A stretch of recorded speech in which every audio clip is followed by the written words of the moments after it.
Information and asset classification is one of the 6 subdomains of the asset security domain of the Certified Information System Security Professional Certification, or as it's commonly referred to as the CISSP. An effective information and asset classification program and processes are one of the cornerstones of any well-run information security program, ultimately providing more efficient use of the organization's limited resources to secure their information and assets. In this module, we're going to cover 5 main topics. The first being an overall introduction to information and asset classification, such as, what's the point? Where do I start? And so on. Then we'll discuss common classification levels that various organizations leverage to classify their information and assets. We'll also cover how a configuration management database, or CMDB as it's commonly referred to, fits into an overall classification strategy. Lastly, we'll talk about how access and security controls usually differ at different classification levels and why that is typically the case. At this point, you might be thinking to yourself, classify all my information and assets? That's impossible. And from a tactical standpoint, you're right.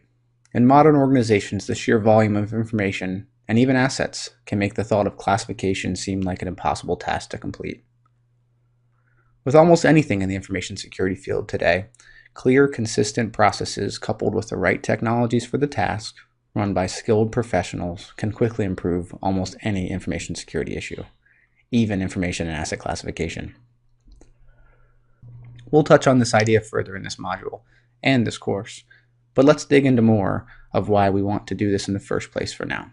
Like I previously mentioned, information and asset classification isn't an easy task to accomplish, let alone get it right. So what's the point anyways? First off, using an overall approach provides an objective criteria to group like items, whether those items are data, applications, systems, networks, or any other type of technology for that matter. This is the building block that drives the downstream value of an overall information and asset classification program. The key component following from the classification exercise itself is that the organization can then enable a classification level based on a set of protections for its information and assets. You might be thinking, level-based protections? Why wouldn't I just put the same level of protections on all my information and assets?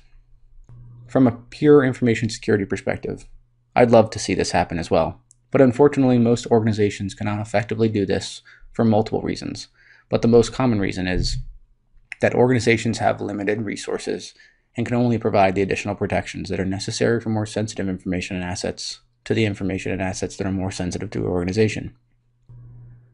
Something important to note, though, is that the organization should always establish a baseline control set that is applied to all information and assets and ramp up as necessary from there via their classification program.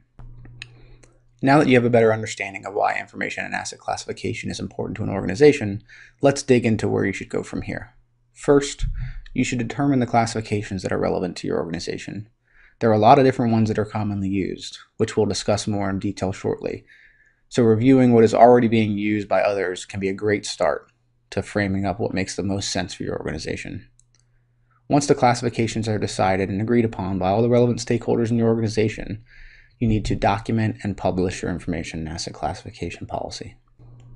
This step is critical to the success of your information and asset classification program, as the organization must understand what the classification policy is before it can be enforced with others to protect the organization's information and assets.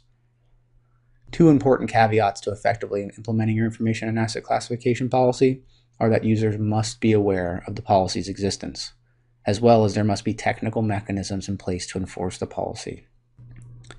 That second piece is where most information security policies, not just the information and asset classification policy, fail to properly enforce the protections they were written to provide. The next step to rolling out your new information and asset classification policy is to target the data itself. A key concept to understand is that the information is the core driver behind the classification of an asset. Technology assets from an information security standpoint do not inherently have different risk levels from a classification perspective, as it is the data or information that the technology assets contain, process, have access to, etc., that determines their classification. Take this example for instance. We have 2 servers, And for most things, they're similar. Some differences could be they have different operating systems, different applications loaded on them.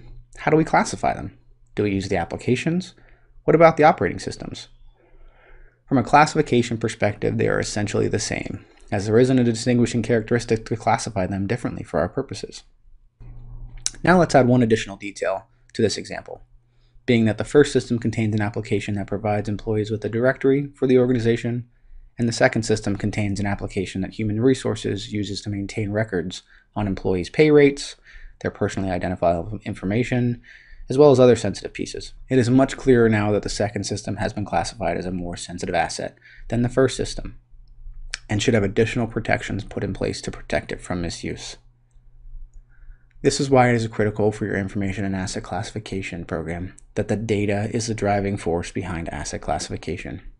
For classification, assets can be any technology assets, whether that be things from our example like applications and systems, or even more ambiguous technology components like networks. Now that you have a better understanding of information and asset classification, the last point that I've mentioned previously is that protections or controls should be different for your different classifications. You want to ensure that while the sensitivity of the information and assets increases, you increase the protections that your organization puts in place to adequately protect these more sensitive items.